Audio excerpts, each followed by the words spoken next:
నమస్తే, welcome to V5 news. ముందుగా headlines చూద్దాం.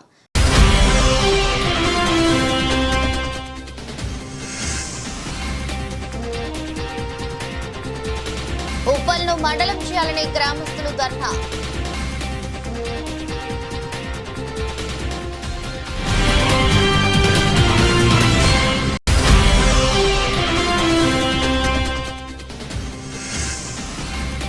వరంగల్ హెడ్ పోస్ట్ ఆఫీస్ కూడలిలో నరేంద్ర మోదీ చిత్రపటానికి పాలాభిషేకం చేసిన వరంగల్ జిల్లా అధ్యక్షుడు గంటా రవికుమార్.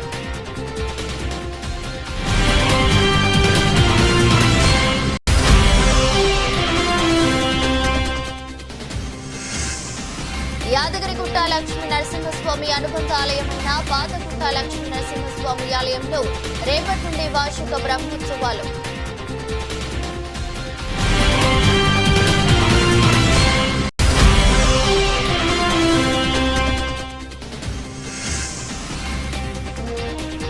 నారాయణపురం మండల కేంద్రంలో వేకప్ కాల్ చేసి విద్యార్థి ఇంటి డోర్ కొట్టి విద్యార్థిని నిద్రలేపిన యాదాద్రి భువనగిరి కలెక్టర్.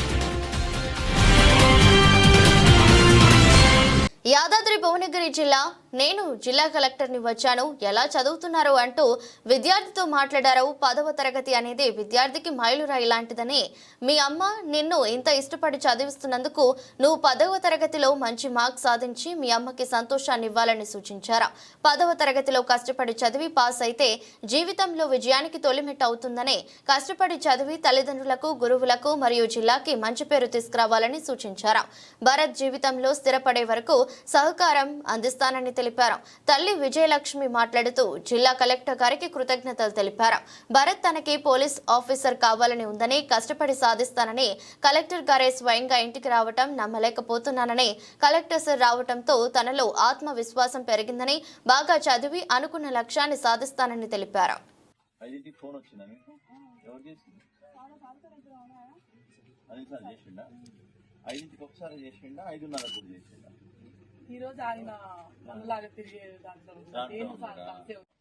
మరి పాస్ అవుతావు గ్యారంటీగా, ఏమి ప్రాబ్లం లేదు. కానీ మ్యాథ్స్ అసలు తీయలే కదా, మరి మ్యాథ్స్ టఫ్ సబ్జెక్ట్ ఇది. ఇవన్నీ బై హార్ట్ చేయాలి, ఫార్ములాలు అని బై హార్ట్ చేయాలి. స్కూల్కి వెళ్ళాలి. మరి ఎన్ని రోజులు అవుతుంది పోక స్కూల్కి? నిన్న పోయినావు, మరి ఇవాళ నుంచి పోవాలి. రెగ్యులర్గా పోతే పాస్ అవుతాయి. ఈ ఫార్ములాస్ ఉంటాయి కదా, ఇవన్నీ బై హార్ట్ చేయాలి. పొద్దున్నే లేచి 5ంటికి లేపిండు కదా, లేపినప్పుడు ఇవన్నీ కూడా బై హార్ట్ చేస్తే నీకు కొన్ని మార్కులన్నీ వస్తాయి. నువ్వు ఫార్ములా రాసినా కానీ మార్కులు వస్తాయి. అర్థమైందా? కూర్చున్నా నిద్ర మత్తులు కూర్చో. మార్నింగ్ పోతున్నావు స్కూల్కి? అమ్మ ఒకటేనా అమ్మ?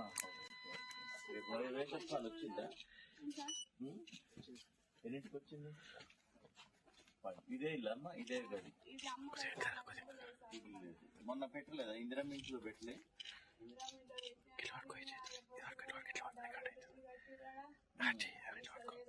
దాంట్లో వెళ్ళిందా మీరు?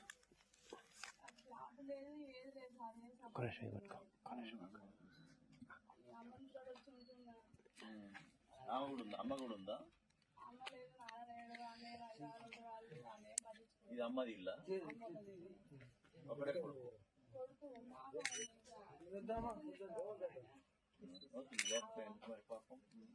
మరి పోతున్నా స్కూల్కి పోవట్లేదు. ఈ 2 నెలలు మంచి పంపాలమ్మా, పరీక్షలు రాసేదాకా రెగ్యులర్ పంపాలి. యాదాద్రి భువనగిరి జిల్లా చౌటుప్పల్ మండలం చిన్నకొండూరు గ్రామ శివారులో అడవి దున్ను కనపడడంతో భయాందోళనకు గురవుతున్న గ్రామ ప్రజలు. గత కొద్ది రోజుల క్రితం ఆత్మకూరు మండలం పల్లర్ల గ్రామంలో అడవి దున్న కనపడడం జరిగింది.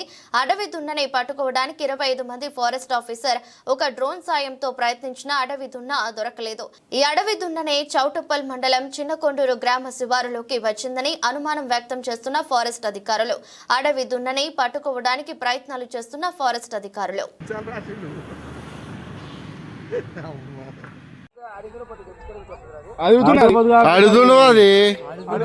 మన దున్నపోతుకు ఆడి దున్నకు అవ్వబడదానే, దాని కొమ్ములు నొసట్ల, దాని ఎన్ను కూడా ఎట్లుంది, ఎన్ను వేరే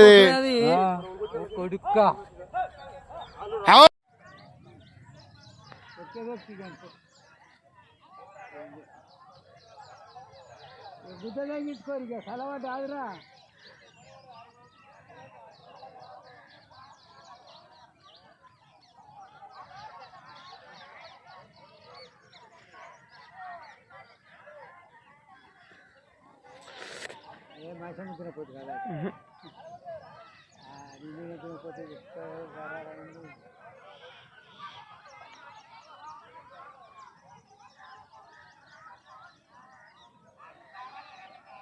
దాని బొచ్చు గిచ్చి ఎట్టుంది గంగడోడు కూడా ఉన్నాయిరా ఆవుకున్నట్టు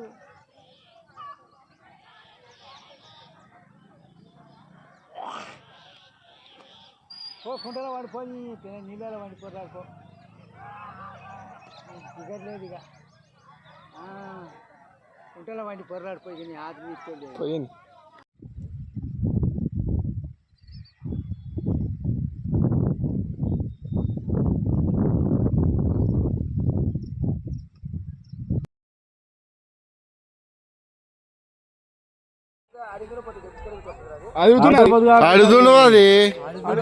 మన దున్నపోతుకు ఆడి దున్నకు అవ్వబడదానే దాని కొమ్ములు నొసట్ల దాని ఎన్ను కూడా ఎట్లుంది ఎన్ను వేరే కొడుక్క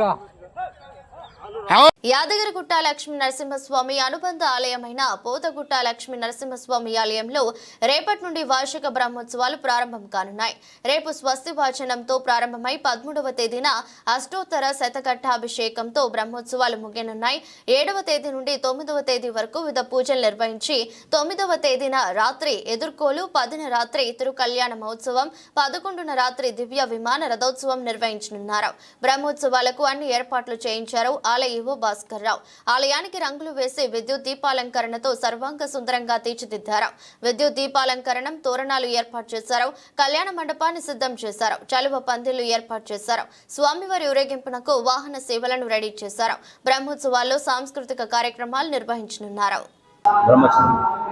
ప్రియ భక్తాగ్రేసులారా, శ్రీ యాదగిరి లక్ష్మీ నరసింహస్వామి వారి యొక్క దివ్యక్షేత్రమునకు అనుబంధమైన పూర్వగిరి లక్ష్మీ నరసింహస్వామి వారి యొక్క దివ్యక్షేత్రం అత్యంత విశేషమైనటువంటి, పిలిస్తే పలికినటువంటి దైవము నృసింహుడు స్వయం వ్యక్తంగా ఆవిర్భవించినటువంటి క్షేత్రము.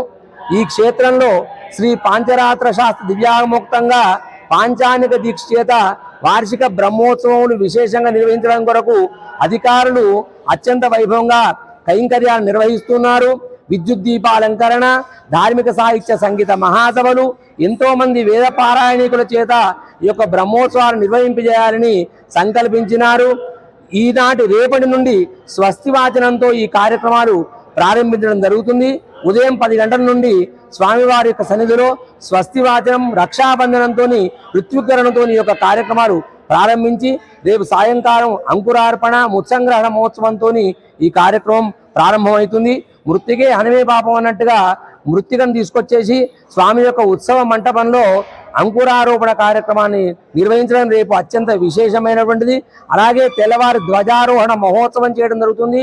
ధ్వజపటాన్ని ఎగురవేసి గరుడాల వాళ్ళ చేత ఈ యొక్క పూజా కార్యక్రమాన్ని, ధ్వజారోహణ కార్యక్రమం నిర్వహించడం జరుగుతుంది. ఈ ధ్వజారోహణలో పాల్గొన్నటువంటి భక్తులందరికీ కూడా ఆరోగ్యం కలుగుతుంది.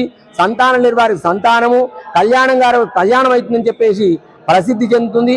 ఈ వైష్ణవ ఆలయాలలో ధ్వజారోహణం అత్యంత విశేషంగా నిర్వహించడం జరుగుతుంది. అలాగే స్వామికి 9వ తారీఖు నాడు స్వామి ఎదుర్కోలు మహోత్సవం కూడా విశేషంగా పాల్గొని స్వామి యొక్క కైంకర్యంలో ఎంతో మంది భక్తులు ఇక్కడ విచ్చేసి ఎదుర్కోలు మహోత్సవాన్ని సేవిస్తారు. 10వ తారీఖు నాడు ఈ కళ్యాణ మహోత్సవం అనేటువంటిది బ్రహ్మోత్సవాలలో అంతర్భాగమైనటువంటిది. ఈ కళ్యాణం కర్ణాల పండుగగా దర్శించవచ్చును అనే విద్యుత్ దీపాలంకరణ చేత వైకుంఠమా అన్నట్టుగా ఈ యొక్క కళ్యాణ మంటపాన్ని తీర్చిదిద్ది ఎంతో మంది భక్తుల యొక్క సమూహంలో కళ్యాణ మహోత్సవం నిర్వహించడం జరుగుతుంది. తెల్లవారి 11వ తారీఖు నాడు రథోత్సవం, రథస్థం కేశవం దృష్ట్యా పునర్జన్మన విద్యతే అని వేదం చెప్తోంది. రథాంగంలో ఉన్నటువంటి లక్ష్మీనారసింహుని దర్శించినంత మాత్రమే సమస్త పాపములు నశిస్తాయని చెప్పేసి చరిత్ర చెప్తోంది. ఈ యొక్క ఉత్సవాలలో ప్రతినిత్యం కూడా పండుగనే. ఈ యొక్క బ్రహ్మోత్సవాలలో అందరూ కూడా పాల్గొనాలి. పిల్లల దగ్గర నుంచి పెద్దవాళ్ళ దాకా పాల్గొంటేనే ఉత్సవం అవుతుంది. కాబట్టి ఈ బ్రహ్మోత్సవాలలో పాల్గొని పూర్వగిరి లక్ష్మీ నరసింహస్వామి వారి యొక్క పరిపూర్ణ అనుగ్రహాన్ని పొంది చక్రతీర్థం నాడు స్వామివారి యొక్క పాద పుష్కరిణి లోపల స్నానం ఆచరించి తరించుగాక. జై శ్రీమన్నారాయణ. లక్ష్మీ నృసింహ పరబ్రహ్మణే నమః. డాక్టర్ బిఆర్ అంబేద్కర్ కోనసీమ జిల్లా పి గన్నవరంలో కొబ్బరిలో కోకో అంతర్ పంటగా సాగు చేస్తూ కోనసీమ జిల్లాను కోకో హబ్ గా తీర్చిదిద్దాలని జిల్లా కలెక్టర్ ఆర్ మహేష్ కుమార్ రైతులకు సూచించారు. గురువారం మండల పరిధిలోని ముంగండ గ్రామంలో కండవల్లి నాగేశ్వరరావుకు చెందిన కొబ్బరి తోటలలో కోకో, అరటి, జామ, మిరియాలు తదితర అంతర పంటలు సాగు విధానాలను క్షేత్రస్థాయిలో ఆయన పరిశీలించారు. ఈ సందర్భంగా మాట్లాడుతూ రాష్ట్ర ముఖ్యమంత్రి నారా చంద్రబాబు నాయుడు కోకో ఉత్పత్తులకు మార్కెటింగ్ డిమాండ్తో పాటుగా మంచి గిట్టుబాటు ధరలు లభిస్తున్నాయని, ఆ దిశగా రైతాంగం కోనసీమ ప్రాంతంలో అంతర పంట సాగు ద్వారా కోకోను అభివృద్ధి చేయాలని సూచించడం జరిగిందన్నారు.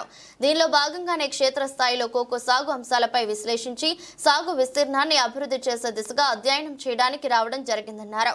కోకో కాయలను ఆయన పరిశీలించి ప్రాసెసింగ్ విధి విధానాలను, చాక్లెట్ తయారీ అంశాలను అభ్యుదయ రైతులను అడిగి తెలుసుకున్నారు. కార్యక్రమంలో జిల్లా ఉద్యాన అధికారి బివి రమణ, తహసీల్దార్ పి శ్రీ పల్లవి, ఉద్యాన అధికారి దిలీప్, కండబిల్లి నాగేశ్వరరావు, రైతులు కిరణ్ తదితరులు పాల్గొన్నారు.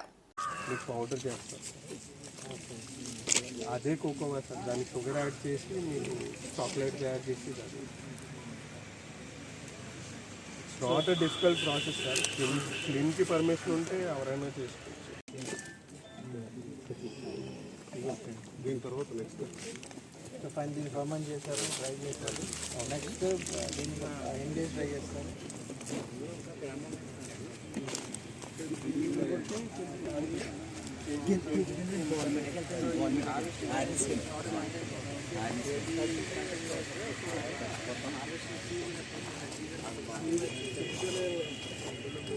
ఫ్రూట్స్కి ఇలాగే సీజన్ మీకు జనరల్గా సమ్మర్లో చాలా ఎక్కువ వస్తుంది, వింటర్లో తక్కువ. At the same time driving కూడా ప్రాసెస్ కూడా తక్కువ ఉంటుంది. ఇప్పుడు మీకు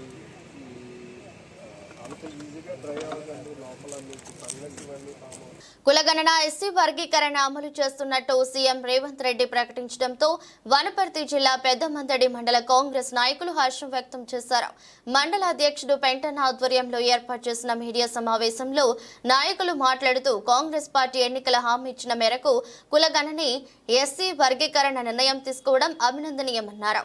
రాహుల్ గాంధీ సూచన మేరకు కులగణన పూర్తి చేయడం జరిగిందని, ఒకే రోజు కులగణన ఎస్సీ వర్గీకరణకు ఆమోదు తెలపడం రాష్ట్ర చరిత్రలో చారిత్రాత్మక ఘట్టమని తెలిపారు. చరిత్రలో ఏ ప్రభుత్వం చేయని విధంగా కులగణన ఎస్సీ వర్గీకరణ చేసిన చరిత్ర కాంగ్రెస్ పార్టీదని అన్నారు. కార్యక్రమంలో మాజీ జడ్పీటీసీ వెంకటస్వామి, మండల అధ్యక్షుడు పెంటన్న యాదవ్, సింగిల్ విండో అధ్యక్షులు విష్ణువర్ధన్ రెడ్డి, జిల్లా ఎస్ఎస్ఎల్ కార్యదర్శి గట్టు మన్నెం, మాజీ సర్పంచ్ శ్రీనివాసులు, కొండ రవీంద్రారెడ్డి, సూర్య రవి, రాధాకృష్ణ, రాఘవేంద్ర, నరేష్, ప్రవీణ్ రెడ్డి, వాజిద్, పుల్లన్న, ప్రభాకర్ తదితరులు పాల్గొన్నారు.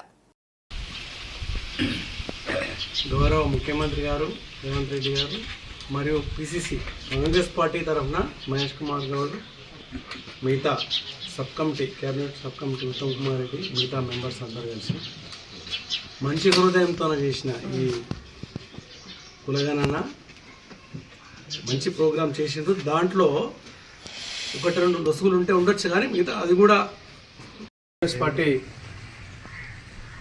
రాష్ట్రంలో అధికారులు వచ్చిన తర్వాత మరి అయితే గౌరవ ముఖ్యమంత్రి రేవంత్ రెడ్డి గారు, మరి అదేవిధంగా రాష్ట్ర పిసిసి అధ్యక్షుడు మహేష్ గౌడ్ గారు మరి మొన్న 4వ తారీఖు నాడు ఏదైతే బీసీ కుల జనగణన మరి అసెంబ్లీలో బిల్ పెట్టడం, మరి ఆ గతంలో దాదాపుగా 1931 సంవత్సరంలో జనాభా లెక్కలు తీసి ఉండ్రి. స్వాతంత్రం వచ్చి 75 సంవత్సరాలు అవుతున్నప్పటికీ కూడా ఈ బీసీ యొక్క కులగణన చేయక అవసరం ఉంది. ఆ విధంగా మనం ముందుకు వచ్చాల్సింది తెలియజేస్తూ మరి ఇవన్నీ కూడా కార్యక్రమాలు మాకు బీసీ వర్గానికి కానీ ఎస్సీ వర్గానికి ఈ దేశ ప్రపంచంలో హర్షించదగ్గ విధంగా ఏదైతే ఏబీసీ వర్గీకరణతో పాటు బీసీ కులగణన చేసేందుకు గౌరవ ముఖ్యమంత్రి గారికి ప్రత్యేకమైన ధన్యవాదాలు. ఈ మండల ప్రజల తరఫున, కాంగ్రెస్ పార్టీ తరఫున, బీసీల తరఫున, ఎస్సీల తరఫున, అన్ని సామాజిక వర్గాల తరఫున కూడా ముఖ్యమంత్రి గారు ధన్యవాదాలు తెలియజేస్తున్నాం. ముఖ్యమంత్రితో పాటు మరి ఏదైతే మంత్రివర్గం ఉందో మంత్రివర్గం అందరూ కూడా, ఎందుకంటే ముఖ్యమంత్రి గారు ఒక్కరూ కాదు, మంత్రివర్గ సహచార మంత్రివర్గం కూడా సపోర్ట్ చేయాల్సిన అవసరం ఉంది. కాబట్టి ప్రతి మంత్రివర్గంలో ఉన్నట్టు ప్రతి ఒక్క సభ్యులు కూడా, ప్రతి ఒక్క మంత్రి కూడా ఈ యొక్క కులగణన కానీ ఎస్సీ వర్గానికి మద్దతు ఇచ్చారు. కాబట్టి వారు కూడా ప్రత్యేకంగా ధన్యవాదాలు తెలియజేస్తున్నాం. అదేవిధంగా ఎస్సీలకు సంబంధించిన విషయంలో కూడా మరి నిర్ణయం ఆ రోజు జోడో యాత్రలో మన యొక్క రాహుల్ గాంధీ గారు ఇచ్చిన మాట ప్రకారంగా ఈయన మనకు బీసీ గణన చేసి ముస్లింలకు 10%, 46% బీసీలు కలిపి మొత్తం 56.33%గా విభజించి రాజకీయంగా కూడా రేపు వచ్చేటటువంటి స్థానిక ఎన్నికల్లో కూడా 42% రిజర్వేషన్ కల్పిస్తానని అసెంబ్లీలో ఘాటుగా చెప్పినటువంటి మన ముఖ్యమంత్రి వరంగల్ జిల్లా దేశంలో అన్ని వర్గాల ప్రజలకు న్యాయం జరిగే విధంగా కేంద్రం బడ్జెట్ను పెట్టినందుకు కృతజ్ఞతలు తెలుపుతూ వరంగల్ హెడ్ పోస్ట్ ఆఫీస్ కూడలిలో నరేంద్ర మోదీ చిత్రపటానికి పాలాభిషేకం చేసిన వరంగల్ జిల్లా అధ్యక్షుడు గంటా రవికుమార్ ఈ సందర్భంగా మాట్లాడుతూ ప్రధాని నరేంద్ర మోదీ నేతృత్వంలో కేంద్ర ఆర్థిక శాఖ మంత్రి నిర్మలా సీతారామన్ ప్రవేశపెట్టిన 2025-26 బడ్జెట్ను తెలంగాణ రాష్ట్రంలో కాంగ్రెస్ నాయకులు దేశ బడ్జెట్ పైన ఆర్థిక లెక్కింపులపైన అవగాహన లేక తెలంగాణ రాష్ట్రానికి అన్యాయం చేశారంటూ నిరసనలు తెలపడం సిగ్గుచేటని అన్నారు. దేశంలో కేంద్ర ప్రభుత్వం పలు సంక్షేమ పథకాలను అమలు పరుస్తూ అన్ని వర్గాల ప్రజల అభివృద్ధికి తోడ్పడుతుందని తెలిపారు. 2025-26 సంవత్సరానికి గాను దేశ ప్రీతమ ప్రధాని నాయకత్వంలో కేంద్ర ఆర్థిక మంత్రి నిర్మలా సీతారామన్ గారు ఫిబ్రవరి 1న పార్లమెంట్లో బడ్జెట్ని ప్రవేశపెట్టడం జరిగింది. ఈ బడ్జెట్ పేద మధ్యతరగతి ప్రజల అభివృద్ధి కొరకు, అదేవిధంగా వ్యవసాయ రంగ అభివృద్ధి, రైతుల సంక్షేమం కొరకు, అదేవిధంగా మహిళల యొక్క ఆర్థిక పరిపుష్టి పెంచడం కోసము, యువతకు ఉపాధి, యువతకు దేశానికి పనికొచ్చే విధంగా తయారు చేసుకోవడం కోసం అన్ని వర్గాలను, అన్ని రంగాలను సమన్వయం చేస్తూ ప్రవేశపెట్టిన బడ్జెట్ డ్రీమ్డ్ బడ్జెట్. ఇది భారతదేశాన్ని వికసిత్ భారత్గా చేసేదానికి విధంగా ఈ బడ్జెట్ని ప్రవేశపెట్టడం జరిగింది. ఈ తెలంగాణ రాష్ట్రాన్ని పాలిస్తున్న కాంగ్రెస్ నాయకులకు ఆర్థిక పరిస్థితులపైన, ఆర్థిక వనరులపైన, కేంద్ర బడ్జెట్ పైన ఏమాత్రం అవగాహన లేని ఈ కాంగ్రెస్ నాయకుల చేతిలో ఈరోజు మన తెలంగాణ ప్రభుత్వం నడుస్తుంది. అలాంటి వారి చేతిలో ఉండడం నిజంగా మనకు సిగ్గుచేటు. అన్ని రంగాలకు సమన్వయం చేస్తూ ఈరోజు తెలంగాణ రాష్ట్రంలో 2500 కిలోమీటర్ల మేరకు నేషనల్ హైవేస్లో అభివృద్ధి పనులు జరుగుతున్నాయి. దానికి కేంద్రం నిధులే. అదేవిధంగా తెలంగాణ రాష్ట్రంలో సికింద్రాబాద్ అనుకోవచ్చు, railway station, Cherlapalli railway station అనుకోవచ్చు, వీటితో పాటు మన కాజీపేట, వరంగల్ రైల్వే స్టేషన్, ఇట్లా 40 రైల్వే స్టేషన్ల ఆధునిక పనులు కేంద్ర బడ్జెట్తోనే జరుగుతున్నాయి.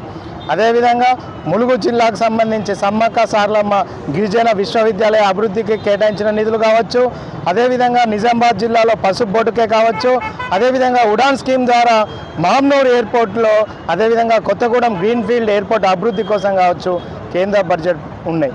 అదేవిధంగా యువతకి స్టార్టప్ కంపెనీస్ కోసం 10,000 కోట్లు స్టార్టప్ కోసం నిధులు కేటాయించడం జరిగింది. దాంట్లో తెలంగాణ యువత స్టార్టప్ కంపెనీల అభివృద్ధి కోసం పనిచేస్తాయి. అదేవిధంగా వైద్య రంగం దాదాపు మనకి ఈరోజు ప్రతి 1000 మందిలో 1-2 క్యాన్సర్ బారిన పడుతున్నారు. క్యాన్సర్కి సంబంధించిన మందులలో 36 మెడిసిన్స్కి, 36 రకాల ఔషధాలకి ఈరోజు ఎలాంటి ట్యాక్సెస్ లేకుండా పేదవాడికి కూడా క్యాన్సర్ వైద్యం అనేది తక్కువ రూపాయలతో అయ్యే విధంగా చేయడం జరిగింది. దాంతోపాటు విద్యా వ్యవస్థ, ప్రభుత్వ విద్యా వ్యవస్థ పటిష్టం చేయడం కోసం Atal labs, Atal tinkering labs అని చెప్పేసి వాటి అభివృద్ధికి, అదేవిధంగా దేశంలోని ఎంఎస్ఎంఈ రంగం యొక్క అభివృద్ధి కోసం కావచ్చు, అన్ని రంగాల కోసము బడ్జెట్లో నిధులు కేటాయించడం జరిగింది. అసలు బడ్జెట్ని చదవకుండా ఈ కాంగ్రెస్ నాయకులు ప్రభుత్వంపై ఏదో ఒకటి మాట్లాడాలనే విధంగా మాట్లాడుతున్నారు తప్ప ఏ మాత్రం విషయ పరిజ్ఞానం లేని కాంగ్రెస్ నాయకులు ఈరోజు వరంగల్ జిల్లా మంత్రివర్యులు కావచ్చు, స్థానిక ఎమ్మెల్సీ బసవరాజ్ సారయ్య గారు కావచ్చు, వీళ్ళందరూ కూడా విషయ పరిజ్ఞానం పెంచుకొని మాట్లాడవలసిందిగా కోరుకుంటున్నారు. హనుమకొండ జిల్లా కమలాపూర్ మండలం ఉప్పల్ మేజర్ గ్రామ పంచాయతీని మండలం చేయాలని హుజూరాబాద్ వర్కాల ప్రధాన రహదారిపై గ్రామస్తులు ధర్నా రాస్తారోకో చేశారు. ఈ సందర్భంగా గ్రామస్తులు నినాదాలు చేస్తూ మా గ్రామానికి రైల్వే స్టేషన్, బస్ స్టాండ్, ప్రభుత్వ ఆసుపత్రితో పాటు అన్ని సౌకర్యాలు ఉన్నాయన్నారు. 9 గ్రామాలు మా గ్రామానికి చెరువులు ఉన్నాయని వాటిని కలుపుకుంటూ మండలం ఏర్పాటు చేయాలంటూ నినాదాలు చేశారు.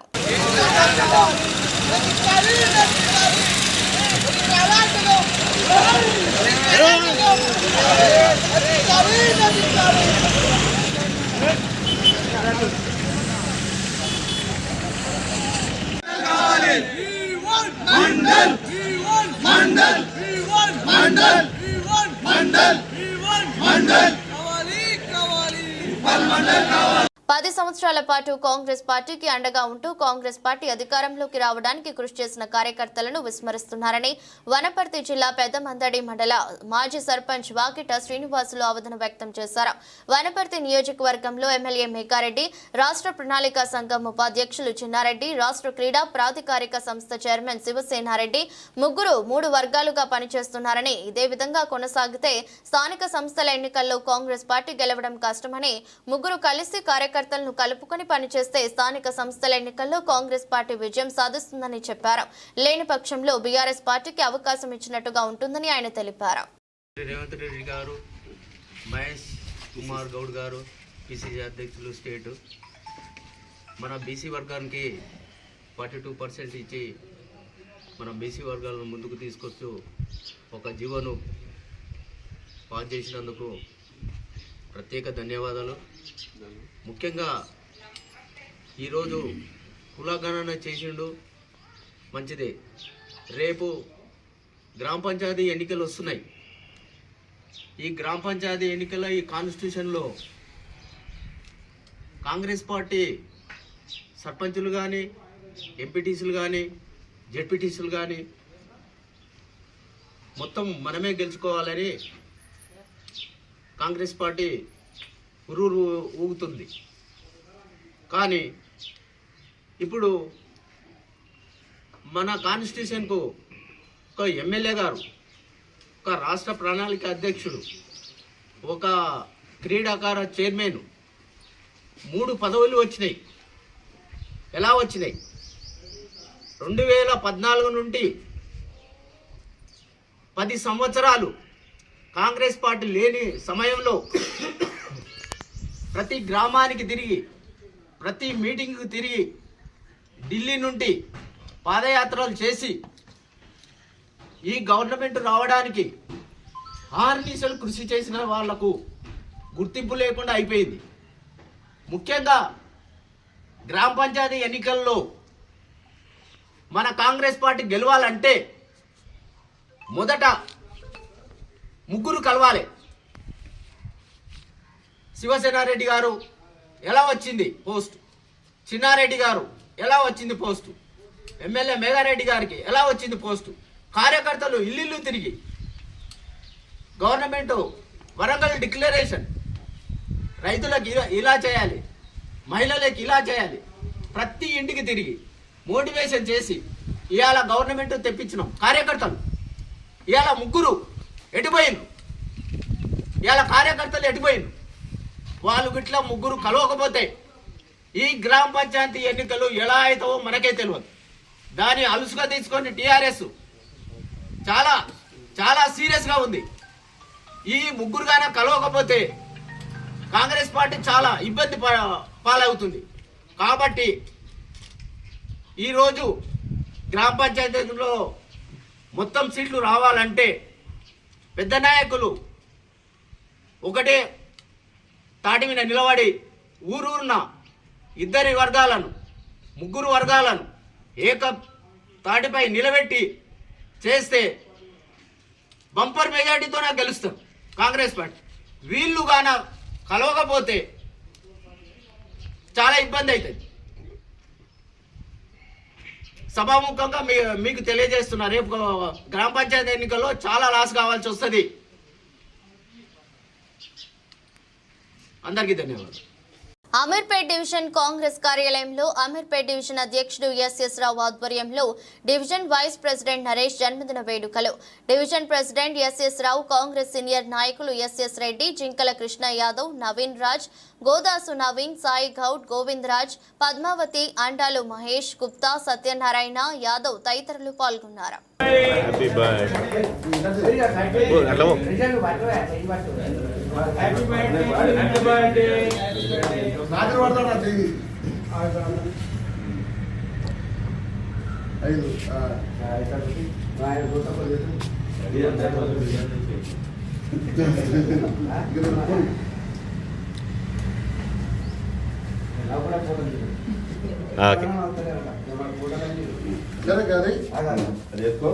చాలా అట్లా పెట్టు. కట్టు కిరీటం లెక్క కట్టు. అన్నదేమంటా మరి తెచ్చుకొని ఒక నిమిషం.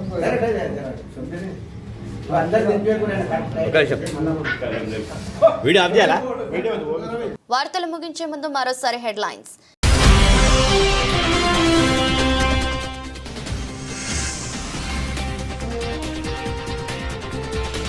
ఉప్పల్ను మండలం చేయాలని గ్రామస్తులు ధర్నా.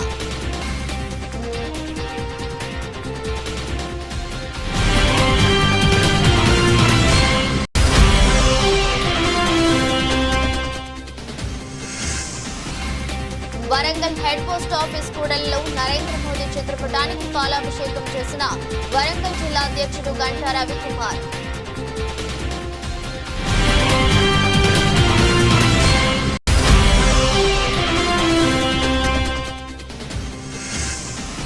యాదగిరిగుట్ట లక్ష్మీ నరసింహస్వామి అనుబంధ ఆలయమైన పాతగుట్ట లక్ష్మీ నరసింహస్వామి ఆలయంలో రేపటి నుండి వార్షిక బ్రహ్మోత్సవాలు.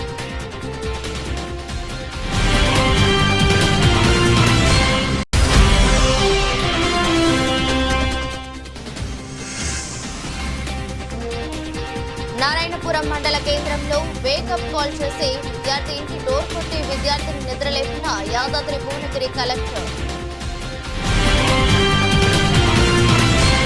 ఈ దృష్టి బులెటిన్ మరో బులెటిన్లో మళ్ళీ కలుద్దాం. అంతవరకు సెలవు. నమస్కారం.